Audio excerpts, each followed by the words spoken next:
राधे राधे दोस्तों, आज की इस वीडियो में हम आपको श्रीमद् भागवत गीता के पहले अध्याय की सीख बताने जा रहे हैं, जिसे सुनने के बाद आपके जीवन में बहुत से सकारात्मक बदलाव होंगे। साथियों, शास्त्र कहता है कि मनुष्य अगर गिरना चाहे तो असुरों से नीचे गिर सकता है और अगर उठना चाहे तो देवताओं से भी ऊपर उठ सकता है। मनुष्य ही सृष्टि में एकमात्र प्राणी है जो परमात्मा तक की दूरी तय कर सकता है। इस संसार में श्रीमद् भागवत गीता के पवित्र ज्ञान से न जाने कितने ही लोगों और कितने महापुरुषों ने अपना जीवन बदला है। हमारे जीवन से जुड़ा ऐसा कोई भी प्रश्न नहीं है जिसका उत्तर श्रीमद् भागवत गीता में नहीं है। हमारे मन मस्तिष्क की कोई भी शंका, कोई भी समस्या, चिंता, किसी भी तरह की दुविधा दुनिया की हर धर्म संकट का उत्तर है। दुनिया की किसी भी धर्म संकट का उत्तर है श्रीमद् भागवत गीता। अगर आप सोचते हैं कि भागवत गीता में सिर्फ यह लिखा है कि भगवान की पूजा कैसे करते हैं, तो आप बिल्कुल गलत हैं, क्योंकि भागवत गीता सिर्फ एक किताब या धार्मिक ग्रंथ मात्र नहीं है, बल्कि इसमें वो पवित्र ज्ञान है, वो गूढ़ रहस्य है जो इस पृथ्वी पर जितने भी लोग जन्म लेकर आते हैं उनको यह सिखाता है कि इस जीवन का वास्तविक मतलब क्या है, यह जीवन का सही उद्देश्य क्या है, वास्तव में हमें जीवन कैसे जीना है, मनुष्य कैसे जीवन के हर क्षेत्र में सफल होकर खुशी और आनंद को प्राप्त कर सकता है। भागवत गीता के ज्ञान ने एक दुखी मन से हारे हुए, धनुष नीचे गिरा देने वाले अर्जुन को महाभारत के महान युद्ध का सर्वश्रेष्ठ योद्धा और विजेता बनाया। अगर आप भी अपने जीवन में किसी उद्देश्य को लेकर आगे बढ़ रहे हैं तो मेरा विश्वास कीजिए कि आप भी अपने जीवन की समस्याओं के युद्ध के मैदान में अर्जुन हो, और इसलिए अपने जीवन के हर समस्याओं के समाधान के लिए इस पवित्र गीता के ज्ञान को जानना आपके लिए बहुत जरूरी है। आप चाहे कोई बिजनेसमैन हो, नेता या अभिनेता हो, गृहिणी हो या विद्यार्थी हो, या फिर किसी भी आयु वर्ग के क्यों न हो, इस पवित्र ज्ञान ने सभी की समस्याओं का समाधान किया है और सभी के प्रश्नों के उत्तर दिए हैं। श्रीमद् भागवत गीता के बारे में कहा गया है कि एकमात्र शास्त्र जिसका गायन भगवान के श्री मुख से हुआ है वो श्रीमद् भागवत गीता है। जब महाभारत के रण के मध्य में धनुर्धर अर्जुन युद्ध के लिए घबरा गए तो भगवान श्री कृष्ण ने अपने श्रीमुख से जिस शास्त्र का गायन किया, जिस गीत का गायन किया, वो श्रीमद् भागवत गीता है। इस सृष्टि में पूजनीय एकमात्र देव हैं, वो भगवान श्री कृष्ण हैं। एकमात्र मंत्र है, वो उनका नाम है। एकमात्र कर्म है, वो प्रभु की आराधना है। श्रीमद् भागवत गीता का जितना भी अध्ययन किया जाए, जितना भी समझा जाए, उतना ही कम है। इसे जितनी बार भी पढ़ा और सुना जाता है उतनी ही बार हमें कुछ न कुछ सीखने को मिलता है। इसलिए आपको शांति से बैठकर आंखें बंद करके इस वीडियो को ध्यान से सुनना चाहिए। आज हम भागवत गीता के प्रथम अध्याय का पाठ करेंगे, जिससे आपको सीखने को मिलेगा कि वह कौन सी सबसे पहली चीज है जो आपको जीवन में आगे बढ़ने से रोकती है।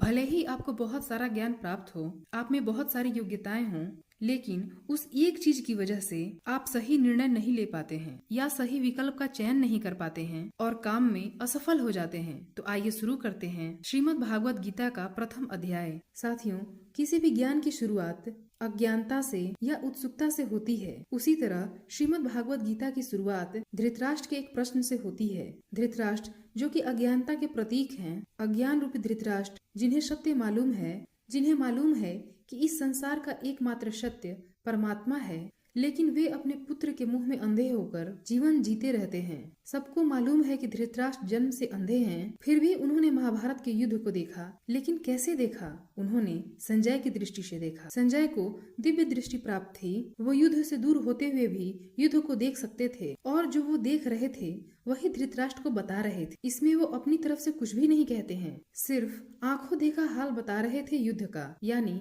जैसे हम लोग किसी खेल का सीधा प्रसारण सुनते हैं, बस उसी तरह समझ लीजिए। ये उन्हीं के दिव्य दृष्टि का कमाल था कि हमें भगवत गीता सुनने को मिला। श्रीमद् भागवत गीता के प्रथम अध्याय के प्रथम श्लोक में धृतराष्ट्र कहते हैं, हे संजय, धर्म भूमि कुरुक्षेत्र में युद्ध की इच्छा से एकत्र हुए मेरे और पांडवों के पुत्र ने क्या किया। जैसा मैंने बताया कि धृतराष्ट्र अज्ञानता का प्रतीक हैं और संजय प्रतीक हैं संयम के, धैर्य के। जो अज्ञान है वो मन के अंदर है, अज्ञान से जो मन ढक चुका है वह धृतराष्ट्र है, लेकिन वह संयम रूपी संजय के मन से देखते हैं, सुनते हैं, समझते हैं और जानने की कोशिश करते हैं कि सही रास्ता आखिर क्या है। यह वही है जिनका पुत्र जब तक जीवित रहेगा, यानी कि मोह रूपी दुर्योधन जीवित रहेगा, इनकी दृष्टि हमेशा विकारों पर रहेगी, कौरवों पर रहेगी। धृतराष्ट्र अंधे थे, देख नहीं सकते थे, लेकिन आंखों से अंधे थे, मन और मस्तिष्क से नहीं। उन्हें पता था कि वो धर्म के साथ नहीं है, क्योंकि धर्म तो वहाँ होता है जहाँ साक्षात श्री कृष्ण रहते हैं। अपने पुत्र मोह में उन्होंने शांति की जगह युद्ध को चुना था, लेकिन वो जानते थे कि इस युद्ध को जीतना आसान नहीं होगा। अपने जीवन में जब हम कुछ गलत करते हैं तो हम भी समझते हैं कि हमारे किए का परिणाम शायद अच्छा ना हो, और ऐसा ही धृतराष्ट्र के साथ भी हुआ। वो भी इसी डर, इसी आशंका में दिखते हैं। संजय आंखों देखा हाल बताते हुए उत्तर देते हैं, हे राजन, दुर्योधन पांडवों की सेना के व्यूह को देख रहे हैं और ये बात गुरु द्रोणाचार्य को जाकर कह रहे हैं। मित्रों, दुर्योधन पांडवों के सेनाओं के योद्धाओं के बारे में वर्णन करने के साथ साथ अपनी सेना के महारथियों के बारे में भी गुरु द्रोणाचार्य को बताते हैं। इसे हमें ये पता चलता है कि चाहे शत्रु हो या शत्रु के समान समस्या, उसके बारे में हमें पूरी जानकारी लेनी चाहिए। समस्या के हर अंग, हर पहलू के बारे में हमें पता होना चाहिए। साथ ही हमें पता होना चाहिए कि हमारी अपनी ताकत क्या है, हमारे पास कौन कौन से विकल्प हैं जिससे हम उस समस्या पर विजय पा सकते हैं। समस्या और उसका समाधान दोनों के बारे में विचार करना चाहिए, जैसा कि दुर्योधन कर रहा था। श्रीमद् भागवत गीता के प्रथम अध्याय के प्रथम भाग में महाभारत के चरित्रों की बात हो रही है। यहाँ पर प्रत्येक महारथी के बारे में बात हो रही है। कौन सा महारथी जाकर शंख बजा रहा है, कौन सा महारथी जो सेना के बारे में बता रहा है। चारों तरफ युद्ध शुरू करने के लिए शंखनाद हो रहे हैं। कौरवों में दुर्योधन बहुत खुश हो रहा था, क्योंकि उसके पास बहुत ही बड़ी सेना थी। भीष्म पितामह थे, गुरु द्रोणाचार्य थे, गुरु कृपाचार्य और कर्ण जैसे बड़े बड़े योद्धा थे। पांडवों की सेना में अनुराग रूपी अर्जुन, भाव रूपी भीम, धर्म रूपी युधिष्ठिर सहित पांचों पांडव, भगवान श्री कृष्ण और अभिमन्यु आदि थे। यह युद्ध पूरी तरह से पारिवारिक युद्ध था। पांडवों और कौरवों के लिए गुरु द्रोणाचार्य और कृपाचार्य दोनों एक ही थे। भीष्म भी एक ही थे।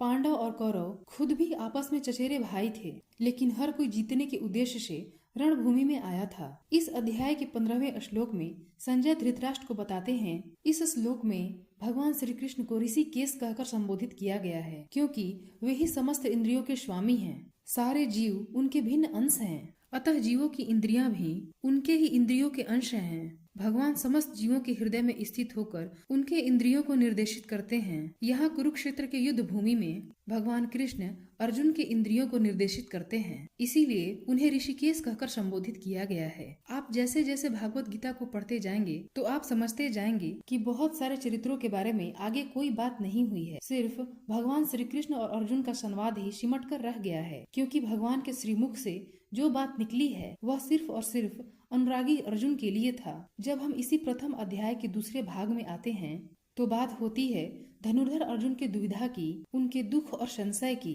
उनके विषाद की। इसलिए इस प्रथम अध्याय का नाम है अर्जुन विषाद योग। अर्जुन भगवान श्री कृष्ण से कहते हैं कि आप जो मेरा रथ है उसे ले जाकर के दोनों सेनाओं के बीच में खड़े कर दीजिए, मध्य में खड़ा कर दीजिए। मैं देखना चाहता हूँ कि कौन कौन से योद्धा जो हैं वो इस युद्ध भूमि में आए हुए हैं। भक्त वत्सल भगवान श्री कृष्ण जो अपने परम मित्र अर्जुन के लिए इस युद्ध में उनका सारथी बनना स्वीकार करके अर्जुन के साथ सारथी के रूप में रथ पर स्थित हैं, वह अर्जुन के आग्रह के अनुसार रथ को दोनों सेनाओं के मध्य में ले जाकर खड़ा कर देते हैं। अर्जुन देखते हैं कि युद्ध भूमि में दोनों तरफ उनके अपने हैं। कोई काका है, कोई मामा है, कोई भाई है, कोई गुरु है, कोई भाई बंधु है। अर्जुन ने युद्ध के मैदान में जहाँ भी देखा वहाँ दोनों तरफ सिर्फ परिवार वाले नजर आ रहे थे। यह देखकर अर्जुन बहुत दुखी और व्याकुल हो जाते हैं। उनके हाथ पैर कांपने लगते हैं, उनके हाथ से उनका धनुष गिर जाता है, त्वचा जलने लगती है, सर फटने लगता है। उन्हें समझ में नहीं आता कि यह कैसा युद्ध है कि जिसमें दोनों तरफ अपने ही लोग खड़े हैं। अर्जुन को भ्रम हो जाता है और वो बहुत दुखी होकर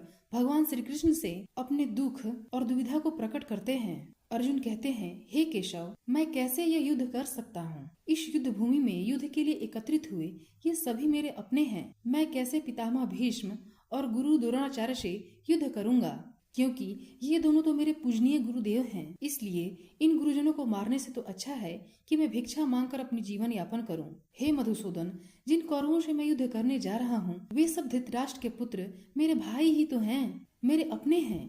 इन सबको मारने से तो अच्छा है कि मैं सन्यासी बन जाऊं। अपने ही कुल का विनाश करके मैं कैसे सुखी रह सकता हूँ? हे कृष्ण, मुझे कुछ समझ नहीं आ रहा है। मेरी बुद्धि भ्रमित हो रही है, मेरा सिर फटा जा रहा है, मेरे पैर कांप रहे हैं, यहाँ तक कि मैं खड़ा भी नहीं रह पा रहा हूँ।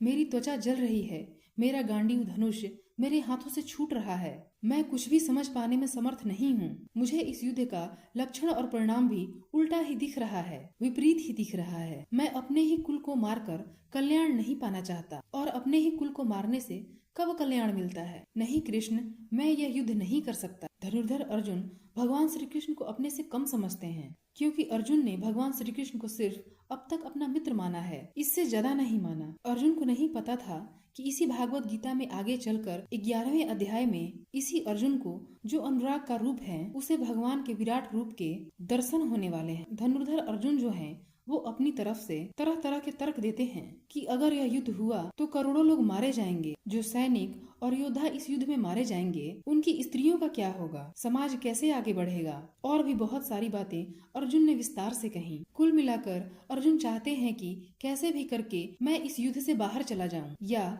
इस युद्ध को टाल दिया जाए। लेकिन अब यह युद्ध टाला नहीं जा सकता था, क्योंकि यह युद्ध ना हो इसके लिए कई बार पहले प्रयास किए जा चुके हैं। यहाँ तक कि स्वयं श्री कृष्ण ने दुर्योधन और कौरवों को समझाने का प्रयास किया था, लेकिन दुर्योधन के अहंकार और धृतराष्ट्र के अपने पुत्र दुर्योधन के प्रति मोह ने इस युद्ध को अपरिहार्य बना दिया था। अर्जुन ने अपनी तरह से हर वो तर्क दिया कि यह सब मेरे अपने हैं, मेरे अपने परिवार के हैं, इनको मार करके मुझे क्या मिलेगा? मैं अपने ही लोगों को युद्ध में नहीं मार सकता। मुझे इस भूमि के साम्राज्य के लिए तो क्या, अगर तीनों लोगों का साम्राज्य भी दे दे तो भी मैं ऐसा युद्ध नहीं करूंगा जिसमें मुझे अपनों को मारना पड़े। अर्जुन तीनों लोगों का साम्राज्य भी नहीं लेना चाहते, वो उसको भी नकार रहे हैं। तो भगवान श्री कृष्ण आखिर अर्जुन को ऐसा क्या देने वाले हैं कि अर्जुन तैयार हो जाएंगे, मान जाएंगे कुरुक्षेत्र की इस युद्ध भूमि में उतरने के लिए? सब कुछ विस्तार से जानेंगे श्रीमद् भागवत गीता के आने वाले अध्यायों में। प्रथम अध्याय के अंत में अर्जुन जो है वो हताश होकर, निराश होकर के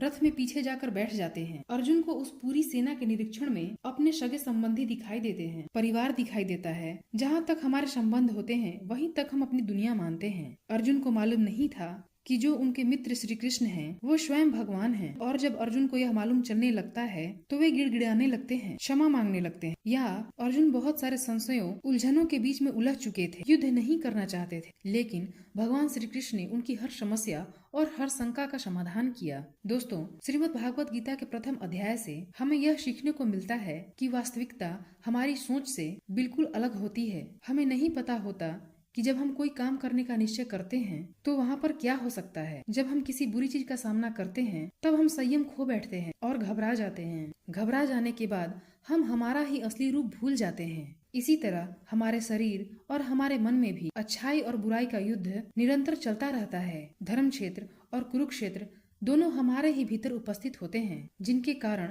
हमारे मन में भी अर्जुन की ही भांति तरह तरह के संशय, तरह तरह के भ्रम उत्पन्न होते रहते हैं। इन संशयों से उबरने के लिए श्रीमद् भागवत गीता के ज्ञान के माध्यम से भगवान श्री कृष्ण के शरण में जाने का मौका मिलता है। इस प्रकार आप जो पाप हैं, बुरे कर्म हैं, उन्हें पीछे छोड़ने लगते हैं तथा पुण्य के साथ और अच्छे कर्म के साथ आगे बढ़ने लगते हैं और अपने ही क्षेत्र को, जो अपना शरीर है, अपना मन है, उसे धर्म क्षेत्र बना लेते हैं। लेकिन अगर आप विकारों के साथ, बुराइयों के साथ चलते हैं, काम, क्रोध, लोभ और मोह के साथ रहते हैं, तो आप अपने शरीर और अपने मन को कुरुक्षेत्र बना लेते हैं। भले ही अर्जुन युद्ध कला में निपुण थे, सर्वश्रेष्ठ धनुर्धर थे, और भले ही वे युद्ध करने के लिए धनुष उठाकर मैदान में चले आए थे, लेकिन युद्ध सिर्फ हथियारों को चलाना जानने से नहीं होता। उसके लिए दृढ़ निश्चय भी चाहिए होता है, अपनी भावनाओं पर नियंत्रण चाहिए होता है। मैदान में आकर अर्जुन को अपने निश्चय या कर्तव्य से ज्यादा अपने संबंधियों और गुरुओं से मोह हो गया और फिर वे दुखी हो गए। वे युद्ध करने का निर्णय नहीं ले पाए। इससे यह भी सीखने को मिलता है कि जीवन में हमें हमारा कर्म करने से सबसे पहले अगर रुकने वाला कोई होता है तो वह है हमारा मोह, लगाव या अपनापन। जैसे कि आप सुबह जल्दी उठ तो सकते हैं, अपने शरीर और मन को स्वस्थ रखने के लिए व्यायाम या योग प्राणायाम कर सकते हैं, लेकिन आपको अपनी नींद और आलस्य से मोह होता है। आप अपने लक्ष्य को पाने के लिए कठोर परिश्रम तो कर सकते हैं, लेकिन आपको अपने आराम से लगाव होता है। अर्जुन एक क्षत्रिय थे और युद्ध करना ही उनका कर्म था और वे युद्ध करने में बहुत अच्छी तरह से अभ्यस्त भी थे, लेकिन वे मोह में आकर, लगाव में आकर अपना कर्म भूल गए। इसलिए अगर आपको अपने जीवन में चुनौतियों से लड़ना है, अपने लगाव, अपने मोह का त्याग करने आना चाहिए। दोस्तों, आप इसको इस तरह से भी समझ सकते हैं। मान लो आप किसी से बहुत प्रेम करते हैं, लेकिन वह मनुष्य आपके प्रेम की कदर नहीं करता। ऐसे में आपको उसका प्रेम पाने का मोह नहीं होना चाहिए, क्योंकि लगाव किसी भी तरह का हो, जब तक वह है तब तक आप अपने जीवन के अर्जुन नहीं बन पाओगे। साथियों, आशा है कि आपको श्रीमद् भागवत गीता के प्रथम अध्याय का यह सरल व्याख्या जरूर पसंद आया होगा और आपको इससे बहुत कुछ सीखने को भी मिला होगा। इस वीडियो से आपने क्या सीखा, आप हमें कमेंट करके जरूर बताएं। अगर इस वीडियो में कोई गलती या त्रुटि रह गई है तो मैं क्षमा प्रार्थी हूँ।